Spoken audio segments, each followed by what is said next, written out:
Welcome back to Mrs. Beckstrand Reads.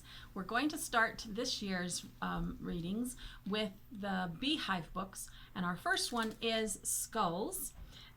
Remember the voting books are for the Beehive collection, where you get to vote if you loved it, you thought it was okay, or you didn't like it.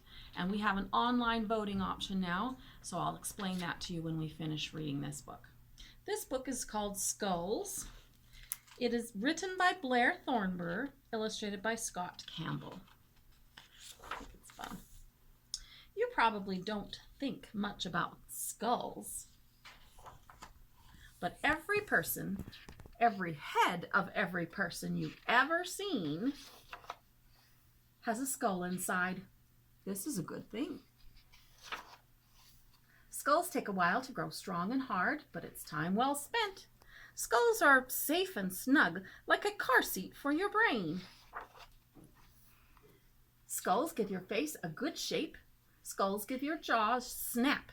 Skulls hold your teeth in place until they don't. That happens to all of us, doesn't it?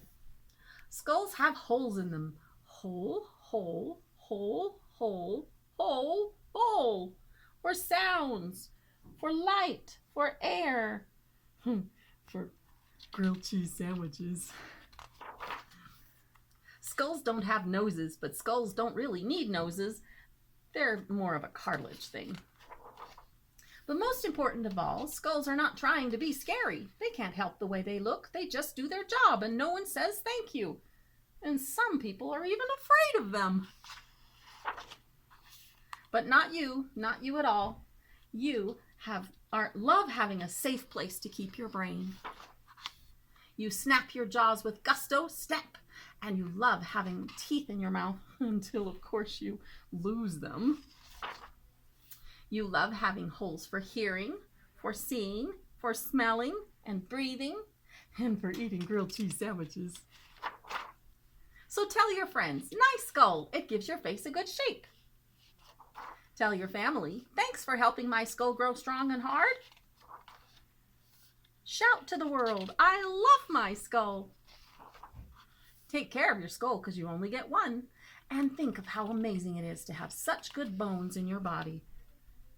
And then there's one extra page in this book that's pretty awesome. It has cool skull facts, including, for instance, the one about how babies are born with their skulls are not all intact. They're not all connected, and so they have to be protected in a special way. So it's really, really cool to learn all kinds of things. I love my skull. There you go. That's our first voting book.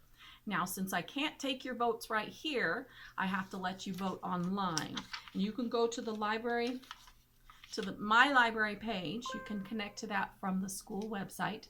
And on that, you have a place where you can go to vote on the Beehive books, where you can vote that you loved it, you thought it was okay, or you didn't like it at all. Your choice. Thank you so much. See you next time.